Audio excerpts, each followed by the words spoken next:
Picture 6 strangers from a city 300 kilometers away, standing in a narrow pass outside Makkah, turning to each other and saying, "This is the one our Jewish neighbors have been warning us about. Do not let them reach him before we do." None of them had been sent.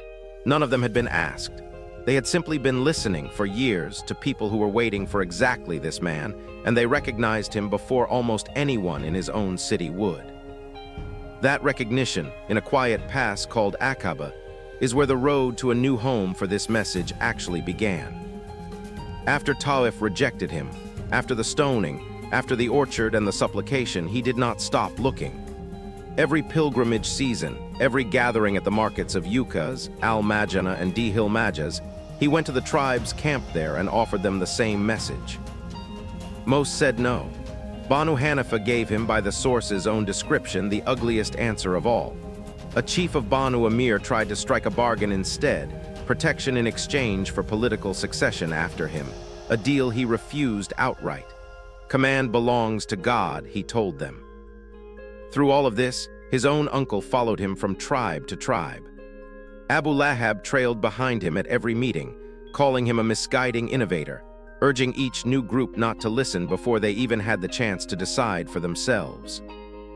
Then, in the 11th year of the mission, 6 men from a city called Yathrib were at Aqabah when he approached them. They were from the Khazraj tribe, and they had lived for years alongside Jewish communities who spoke often of a prophet who was coming. When they heard what he was saying, they turned to each other. "Take note," they said. "This, by God, is the prophet the Jews have been warning you about. Do not let them get to him before we do." 6 men went home that year having accepted the message, with nothing asked of them beyond believing it and carrying word of it back to their own people. The following year, 12 men came back to the same pass, 10 from Khazraj and 2 from the rival tribe of Aus, evidence that the message was already crossing old tribal lines in Yathrib before it had even arrived there in person. They swore what later tradition called the Pledge of Women, not because women took it, but because it asked nothing of war. They pledged not to associate partners with Allah, not to steal, not to commit adultery, not to kill their children, and not to disobey him in anything good. It was a pledge of belief and conduct, nothing yet about defending him with their lives. That would come later and only once. After this first pledge, he sent 1 man back with them, Mus'ab ibn Umayr, known afterward as the Reciter, to teach the new believers and carry the message further into Yathrib itself.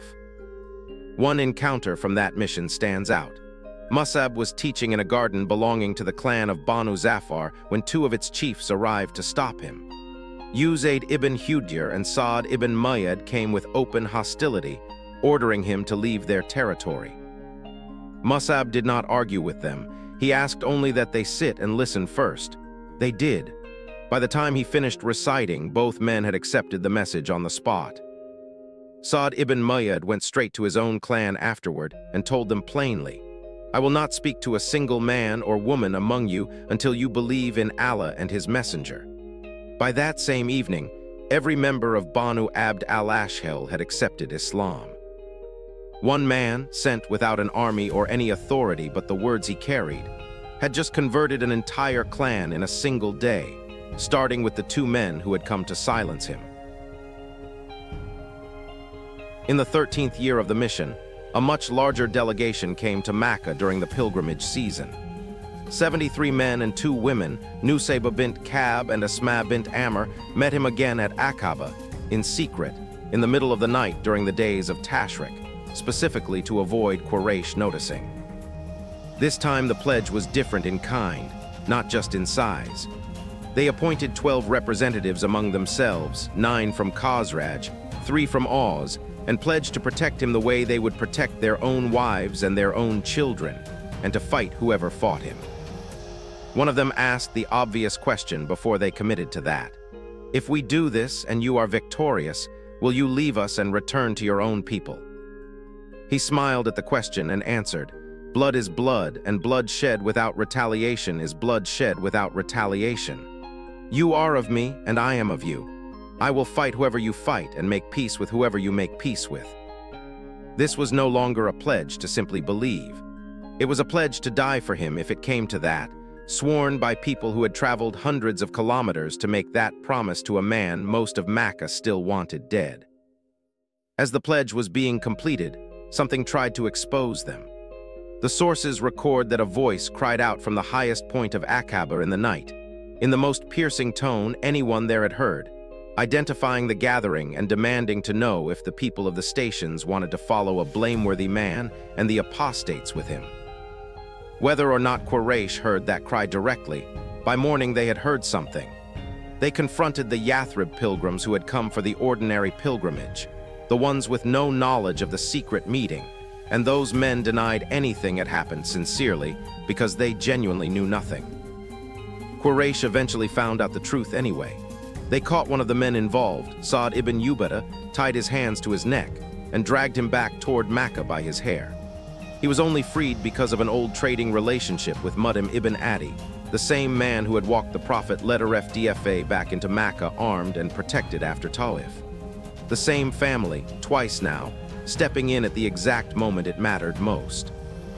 If you want to see what this pledge made possible, and who left for Yathrib before anyone else dared to, subscribe, like, share, and tell us in the comments which of these two pledges you think mattered more, the one that asked for belief or the one that asked for blood. What followed the second pledge was not a single dramatic departure. It was a slow leaking away of an entire community, one household at a time. Abu Salama left first, roughly a year before this second pledge was even sworn. Then Amir ibn Rabia and his wife Layla. Then Abdullah ibn Josh, together with his blind brother Abu Ahmed. Then Umar ibn al-Khattab and Ayyash ibn Abi Rabia. One by one, in small groups, believers simply disappeared from Makkah and reappeared in Yathrib, until almost no one was left. Eventually, only 3 men remained in the city that had tried for over a decade to crush this message.